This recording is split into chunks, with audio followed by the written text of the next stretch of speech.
चलो देखो, अब ध्यान से सुनना है, अब बात मत करो और सुनो आराम से। आप लोग पढ़ रहे थे इटली का एकीकरण। इटली कुल 8 भागों में बट गया था ना। कब बटा था आपको पता है कि जब 14 जुलाई सन 1789 को फ्रांस की क्रांति हुई और 1804 में नेपोलियन खुद वहाँ का फ्रांस का क्या बन गया, राजा। तब उसने क्या काम किया, अगल बगल के क्षेत्रों को जीतना चालू किया और जब जीता तो वो इटली को भी जीत लिया था। जब इटली को जीता था तो उसने समान शासन व्यवस्था पूरी इटली में भी लागू कर दिया था। लेकिन 1815 में वाटरलू के युद्ध में उसकी हार हो गई और फिर वियना की संधि हुई 1815 में ही। और वियना की संधि में इटली को 8 खंडों में बांट दिया गया। इटली को 3 भाग में देखते हो आप। इटली जो है इसकी राजधानी रोम हुआ करती है। एक समय था कि इटली पूरे यूरोप का केंद्र हुआ करता था और इटली की राजधानी पूरे यूरोप की राजधानी हुआ करती थी। ठीक, ये बता दिए थे। ये जो इटली था, इटली में जो इटली की राजधानी रोम है, इसी जगह पे पेपल स्टेट था। ये 8 स्टेटों में बटा था। पहले वाले ऊपर का नाम था पिडमाउंट, बगल में परमा था, मोडेना था, टस्कनी था, लोम्बार्डी था, वेनेसिया था ना, और पेपल स्टेट, और इधर दोनों सिसिली, सर्डिनिया। इतना। अगर आपको थोड़ा बहुत दिक्कत हो तो फिर से हम मैप बना देंगे। मैप बनाने में कोई दिक्कत नहीं है, थोड़ा सा इधर उधर टाइम लगता है बस, बहुत ज़्यादा नहीं। देखो ये ऐसे करके इटली का मैप है कुछ, मान लो ये ना। ये वाला एरिया कहलाता है क्या, पिडमाउंट। पिडमाउंट, ये पिडमाउंट वाला क्षेत्र कहलाता है पिडमाउंट, आप लोग जानते होंगे। ये वाला ऊपर वाला वेनेसिया कहलाता है, वेनेसिया। ठीक, ये बीच वाला क्षेत्र लोम्बार्डी कहलाता है, लोम्बार्डी। ये है परमा। ठीक, ये है मोडेना, मोडेना। बीच में है ये टस्कनी। इसके नीचे वाला है ये पेपल स्टेट, पेपल स्टेट। इसी पेपल स्टेट पे पोप का शासन था। किसका, पोप का। और इधर दोनों सिसिली था, दोनों सिसिली, दोनों सिसिली। ये सिसिली एक इधर है और ये थोड़ा सा सिसिली का भाग इधर है। ठीक, और यहाँ पर सर्डिनिया था, सर्डिनिया। कल आपको बता दिए थे ये सर्डिनिया और पिडमाउंट पे यहाँ के राजघराने का, इटली के राजघराने का वंश, सेवाय वंश। ठीक, आपको ये भी बता दिए थे कि जब अधिकार हटा किसका, फ्रांस का, यानी नेपोलियन हारा, तो ऑस्ट्रिया का राजकुमार ड्यूक मेटरनिक जो कि चांसलर था ना, 4 देशों ने मिलकर हराया। रूस ने हराया, रूस, ऑस्ट्रिया, फ्रांस और प्रसा। ये 4 देश एक तरफ थे। इटली, फ्रांस अकेला था, अब इटली अकेला था। अब फ्रांस जब हारा तो ये फ्रांस जिन जिन क्षेत्रों को जीता था, है लड़के बात मत करो भाई, फ्रांस जिन जिन क्षेत्रों को जीत लिया था उन पर क्या किया गया, ऑस्ट्रिया के राजकुमार के द्वारा उसको या तो छीन लिया गया या तो वहाँ बड़े बड़े अलग से देश बना दिए गए। जब इटली को छीना गया तो इसमें कई देश बना दिए गए, कई राज्य। अब यह स्वतंत्र नहीं रहा, इसमें कई भाग, कई टुकड़े हो गए।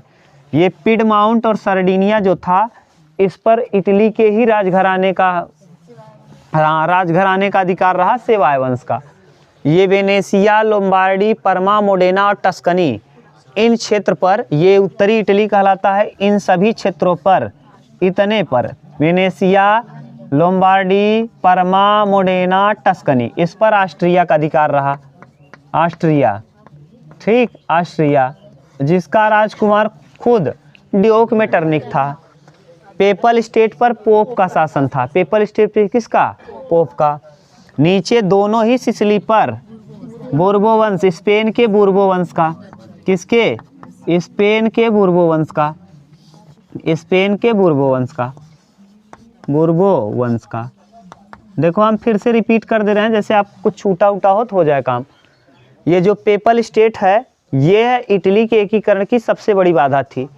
क्यों? क्योंकि इनको स्वतंत्रता अलग से मिला था। इनको थोड़ा सा कैथोलिक धर्म को मानने वाले थे ये लोग। यहीं पर इटली की राजधानी रोम हुआ करती थी, जो टाइबर नदी के किनारे है। इनको थोड़ा सा विशेषाधिकार प्राप्त था ना। अब विशेषाधिकार क्या था? इनको कानून में कुछ छूट था, स्वतंत्रता में कुछ छूट था, तो इसलिए ये नहीं चाहते थे कि ये एक हो। अब ये क्या हुआ कि इटली के एकीकरण में जब इटली में राष्ट्रवाद की भावना आई, वहाँ के लोग पढ़े लिखे तो समझ गए कि हमारे इटली की इतनी महत्ता रही है कि पहले एक पूरे यूरोप का क्या हुआ करता था, केंद्र और राजधानी। तो इस सब चीज़ को देख करके इटली के लोग अब जागरूक हुए और ये लोग चाहने लगे कि इटली का एकीकरण हो। और जब इटली के एकीकरण में ये लोग चाहने लगे तो सबसे पहले इटली के एकीकरण में नायक आएगा ज्यूसेप्पे मैत्सनी। यह ज्यूसेप्पे मैत्सनी जो होगा, ये इसका जन्म 1807 ईस्वी में होगा। 1807 ईस्वी में इसका जन्म होगा जिनेवा, स्विट्जरलैंड में। ठीक, जिनेवा स्विट्जरलैंड में। और जिनेवा में इसका जन्म होगा। उसके बाद यह 24 वर्ष का जब होगा तो यह एक संस्था में 1807 में जन्म हुआ। 24 वर्ष में लिगोरिया प्रांत में एक क्या हो जाएगा, क्रांति। उस क्रांति में आ करके ये भाग ले लेगा। और किस संस्था में भाग लेगा? उस संस्था का नाम है कार्बोनेरी। कार्बोनेरी एक गुप्त संस्था है। आपसे पूछेगा कार्बोनेरी कैसी संस्था थी, तो गुप्त संस्था। इस गुप्त संस्था में, क्योंकि यह क्रांतिकारी मूड का था, जब यह भाग लिया माने भागा नहीं, उसमें शामिल हुआ। तो शामिल होने के बाद ना 1810 में, अब पूछेगा कार्बोनेरी क्या है, तो 1810 में कार्बोनेरी की स्थापना हुई थी ना। ठीक, कार्बोनेरी की है, एक गुप्त संस्था थी। तब इसके बाद ये जो है, इसको दंड मिलेगा और इस दंड से ये बचने के लिए यहाँ से भागेगा। ठीक, 1810 में फिर ये भाग के जाएगा तो कई यूरोप के कई देशों का भ्रमण करेगा। उस भ्रमण में 1831 में यह यंग इटली नामक एक संस्था की स्थापना करेगा। और फिर 1833 मार्सेई फ्रांस में जा करके यंग इटली नामक संस्था का स्थापना करेगा। 1831 में मार्सेई, फ्रांस में जो स्थित, मार्सेई पूछेगा, मार्सेई कहाँ स्थित है, तो फ्रांस में। फिर 1833 में ये ना जाके बर्न, स्विट्जरलैंड के बर्न में जा करके यंग यूरोप की स्थापना करेगा। और दोनों में कुल मिलाकर ये 60,000 सैनिकों को सम्मिलित कर लेगा। ठीक, इतना आपको बता दिए थे कि और भी बताए थे कल? बस इतना, और भी बताए हैं? नहीं, इतना ही बताए होंगे, देख लो। ठीक, अब इसके बाद ये तो हुआ, इसने अहम भूमिका निभाई। अब ये ऐसे भ्रमण करता रहा। अभी आएगा फिर ये ना, अभी फिर आएगा। पहले अब देख लो दूसरा नायक इटली का, जिसका इटली, अब इसे देखो, इसे इटली के, देखो आपसे पूछेगा ज्यूसेप्पे मैत्सनी को इटली का क्या कहते थे? आत्मा। इटली की आत्मा किसे कहते हैं? ज्यूसेप्पे मैत्सनी। इटली का आप जो लिखेंगे गैरीबाल्डी ना, इटली के एकीकरण का तलवार गैरीबाल्डी। इटली के एकीकरण का तलवार इटली का आत्मा ज्यूसेप्पे मैत्सनी। इटली के एकीकरण का तलवार इटली के आत्मा ज्यूसेप्पे मैत्सनी। इटली के एकीकरण का तलवार गैरीबाल्डी। और इटली का ब्रेन काउंट दी काउर। इटली का ब्रेन काउंट दी काउर। अभी पहले हम इसको पढ़ लेते हैं, तब काउंट दी काउर को पढ़ते हैं। देखो, अगला है हम लोगों को पढ़ना दूसरा नायक। इस दूसरे नायक का नाम है गैरीबाल्डी।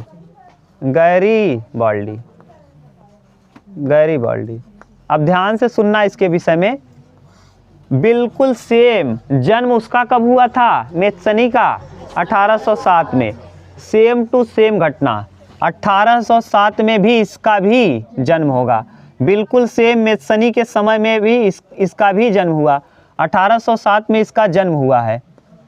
1807 में इसका जन्म, लेकिन इसका जन्म कहाँ हुआ है? नीस में।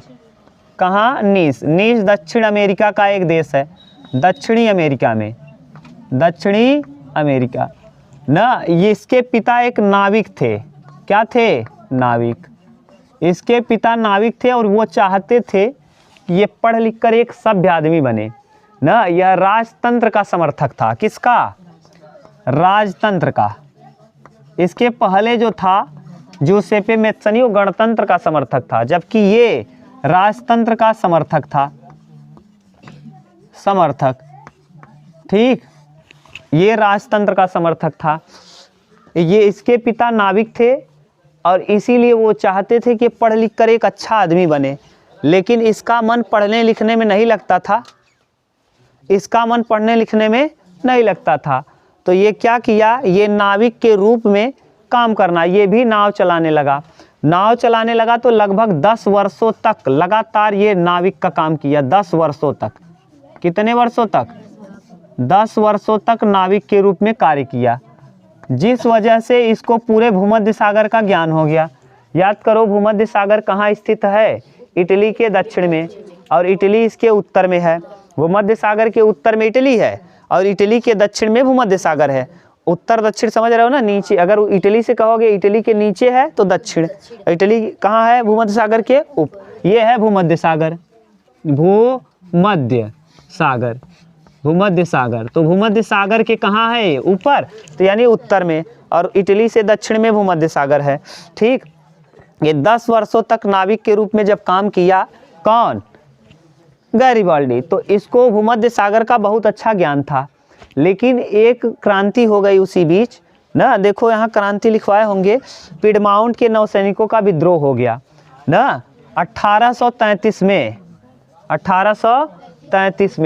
1833 में पिडमाउंट के सैनिकों का विद्रोह हुआ।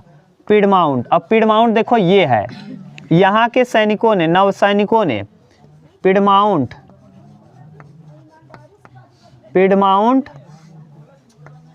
नौसैनिक विद्रोह।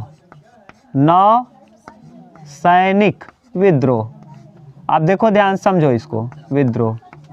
ये जो विद्रोह हुआ, इस विद्रोह में यह क्रांतिकारी मोड़ का था, शामिल हो गया, क्योंकि पढ़ने लिखने में जिसका मन नहीं लगता वो मार धाड़ करने में नंबर 1 होता है।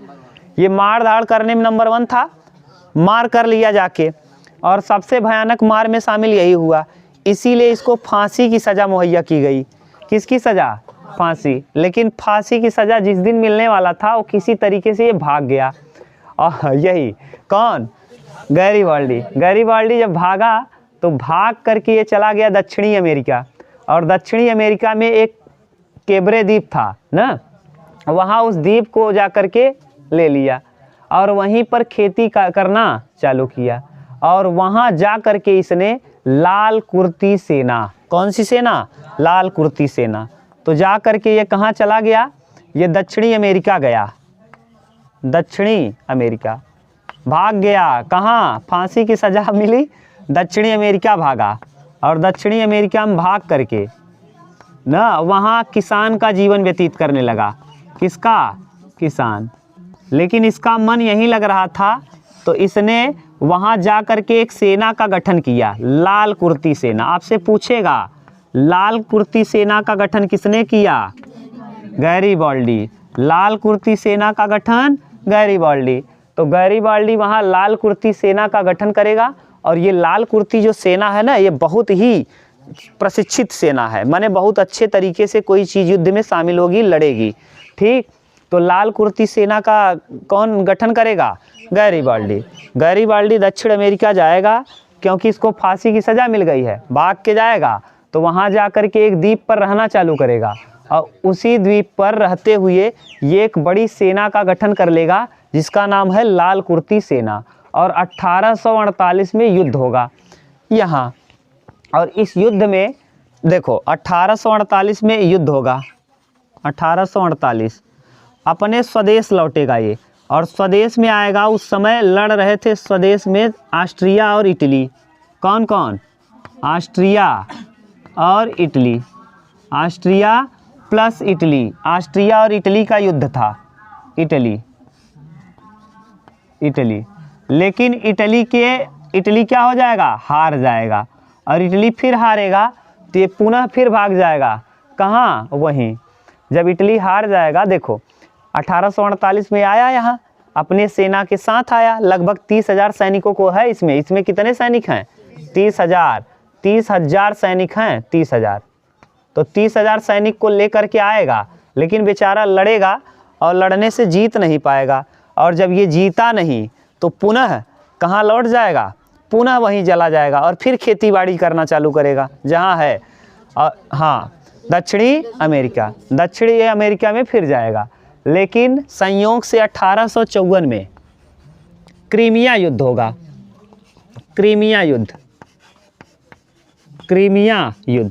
क्रीमिया का युद्ध आपसे पूछेगा प्रश्न कि क्रीमिया युद्ध कब हुआ था?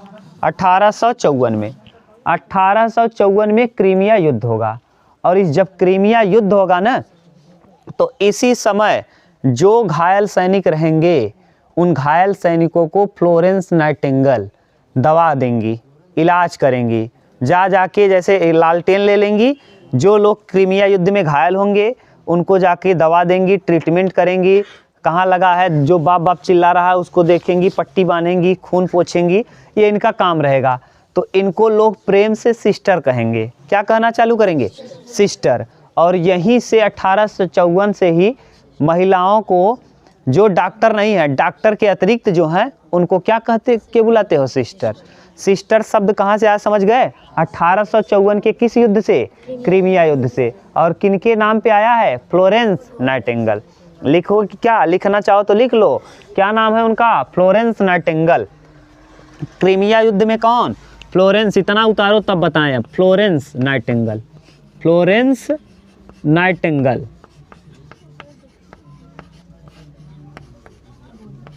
फ्लोरेंस नाइटिंगेल ना, इन्हीं को सिस्टर कहेंगे लोग, सिस्टर। और यही सिस्टर शब्द प्रचलित है अभी भी।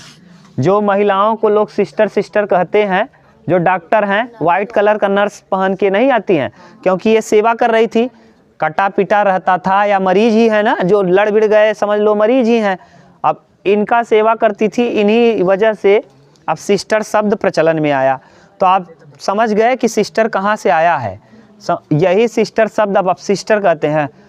पुरुषों के लिए सिस्टर शब्द का इस्तेमाल नहीं होता, सिस्टरा भी नहीं होता, क्योंकि पता है कि पुरुष आराम नहीं देंगे, सुई आदमी को लगाना भोग देगा ना। लेकिन ये लालटेन लेके जाके देखती थी, जिसको दर्द हो रहा था, जिसको कुछ भी होता था, उसको आराम से ट्रीटमेंट दवा देती थी। यहीं से प्रचलित हुआ। इनका नाम था फ्लोरेंस नाइटिंगेल, और इसी क्रीमिया युद्ध से सिस्टर शब्द आया।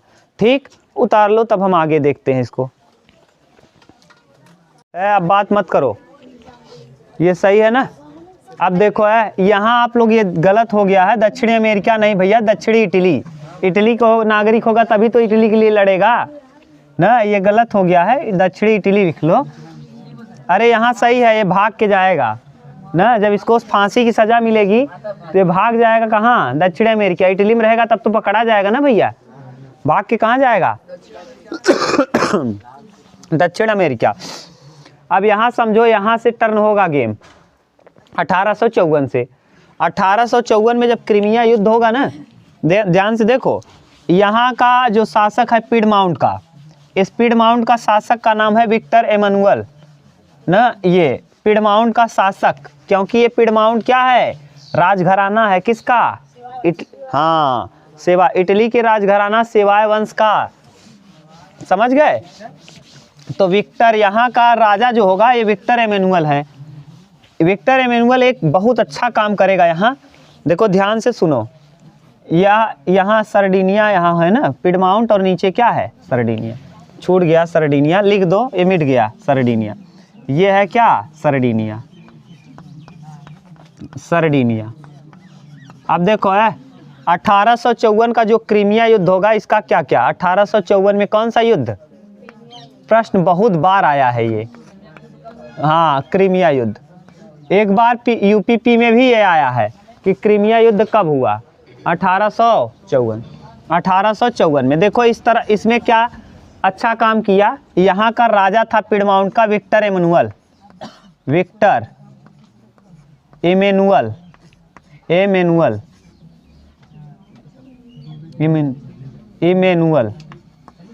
ठीक, विक्टर एमनुअल। लड़के, विक्टर एमनुअल यहाँ का क्या था? राजा। ठीक, कहाँ का? क्रीमिया का, यहाँ पिडमाउंट का। और इस क्रीमिया युद्ध में दो देश लड़ रहे थे। एक तरफ था रूस और एक तरफ था टर्की। ब्रिटेन और फ्रांस। टर्की, ब्रिटेन और कौन? फ्रांस। टर्की, ब्रिटेन और फ्रांस। अब ये देखिए, ये जो काम किया, ये लड़ गया विक्टर एमेनुअल किसके साथ, किसका साथ दिया, टर्की, ब्रिटेन और फ्रांस का। और टर्की और ब्रिटेन फ्रांस का जब साथ दिया तो रूस क्या हो गया, हार गया। जब रूस की हार हुई तो इटली को अभी तक कोई ध्यान नहीं दे रहा था, लेकिन जब इटली का नेतृत्व में ये जीते देश तो इटली का नाम होने लगा ना। अब जैसे सोचो, ये इनके साथ गया और इसकी विजयी हो गया, ये विजय हो गया, तो ये तो देश थे, ये बिना स्वार्थ गाया गया था इसके साथ लड़ने, तो इसको अभी तक इटली के ऊपर किसी का ध्यान नहीं था, लेकिन अब इटली के ऊपर ध्यान हो गया। और जिस समय ये देश लड़ रहे थे उसी समय यहाँ से नीचे से इस तरफ से भूमध्य सागर का ज्ञान किसके पास है, गैरीबाल्डी। गैरीबाल्डी यहाँ से पहुँचेगा, इसको और इसको दोनों को ही जीत लेगा। 1860 में दोनों सिसिलियों के क्षेत्र को ये क्या कर लेगा, जीत लेगा, इसको भी जीत लेगा और इसको भी। गैरीबाल्डी कौन, गैरीबाल्डी दोनों सिसिली के क्षेत्र को 1860 में क्या कर लेगा, जीत लेगा। यहाँ कौन से वंश थे, बोर्बो वंश, स्पेन का। इसको हरा करके गैरीबाल्डी यहाँ जीत लेगा। और जीतने के बाद अब इमैनुअल, ये जो है विक्टर एमेनुअल, इसको होने लगा ये कि शायद अब यहाँ का राजा बन जाएगा कौन, गैरीबाल्डी। गैरीबाल्डी को ये सोचने लगा कि विक्टर एमेनुअल कि हम लोग यहाँ फंसे थे, ये यहाँ जीत लिया, और जीत करके अब गैरीबाल्डी अपने आप को क्या घोषित कर लेगा, राजा, अपने आप को बना लेगा क्या, राजा। इस चीज़ से ये टेंशन में आया और ये सोचा कि अब हम राजा नहीं रहेंगे, राजा यहाँ का बना लेगा। इस वजह से ये इससे यहाँ पर मिलने आएगा, सोचेगा चलें देखें इसका क्या हाल है। तो जब यहाँ मिलने आएगा तो सोचो इसका इतना महानता है, यह तुरंत ही इसको कहेगा आप यहाँ का शासन चलाइए, शासक घोषित कर देगा। कौन, गैरीबाल्डी। गैरीबाल्डी को देखो एक युद्ध जीत करके 60,000 लाल कुर्ती सेना का इकट्ठा करके उसके बावजूद भी दोनों सिसिली के क्षेत्र का राजा किसको बना देगा, विक्टर एमेनुअल। विक्टर एमेनुअल नहीं समझ रहा पाया कि इतना भी कोई कर सकता है। इसने कहा मेरे लिए राजा बनना जरूरी नहीं, मेरे लिए देश जरूरी है। राजा तो कोई भी बने, देश चलना चाहिए, देश का नाम होना चाहिए। बहुत बड़ा शब्द कहा। तो इसने पूछा विक्टर एमेनुअल ने तुम्हें क्या चाहिए, तो इसने कहा कुछ नहीं, एक देशभक्त को कुछ नहीं चाहिए, अगर आप देना ही चाहते हैं तो मुझे थोड़ा सा अनाज दे दीजिए जिससे मैं फिर से किसानी कर सकूं, जाके ऑस्ट्रेलिया, वही दक्षिणी अमेरिका के उसी द्वीप पर, ठीक उसी द्वीप पर जाके मैं पुनः क्या कर सकूं, खेती। अब देखो दो क्षेत्र आज़ाद हो गए 1854 के क्रीमिया युद्ध की वजह से, 1854 के क्रीमिया युद्ध से। अब आएगा अगला नायक इटली का, जिसका नाम है काउंट दी काउर। क्या नाम है, काउंट दी काउर। लिखो इतना, तब हम लोग लिखना चालू करते हैं काउंट दी काउर के विषय में। चलो देखो, अब देखो काउंट दी काउर के विषय में देख लो।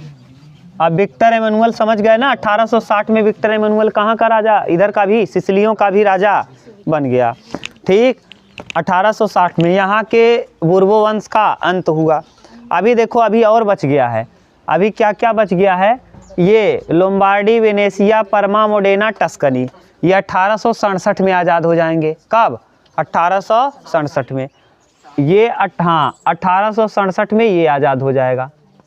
लेकिन सबसे बड़ी बाधा कौन है, इटली के एकीकरण की सबसे बड़ी बाधा पेपल स्टेट यानी पोप, पेपल स्टेट यानी पोप। अब ध्यान से सुनो, अब काउंट काउर की भी मृत्यु हो जाए। अगला देखो, गैरीबाल्डी भी मर जाएगा और जोसेपे मेत्सनी भी मर जाएगा, और जो अभी तीसरा नाम लिखा रहे हैं काउंट दी काउर, काउंट दी काउर,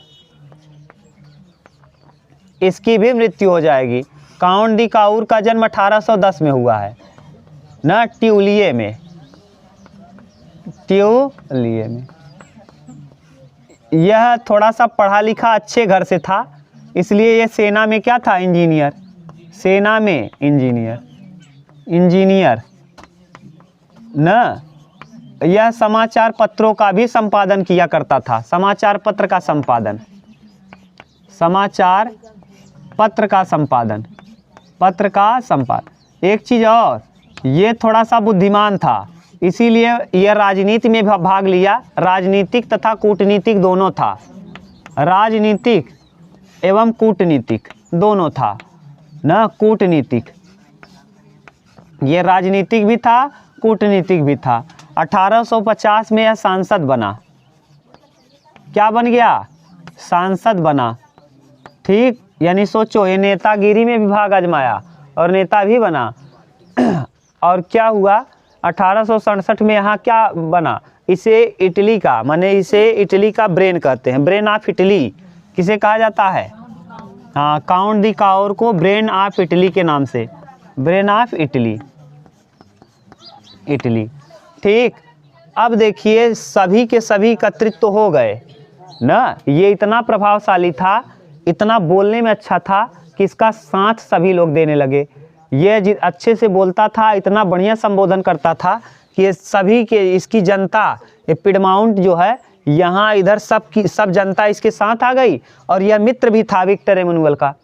और यहाँ से क्या काम किया कि इस एरिया में युद्ध किया और युद्ध करके इन लोगों से जीत लिया इस क्षेत्र को।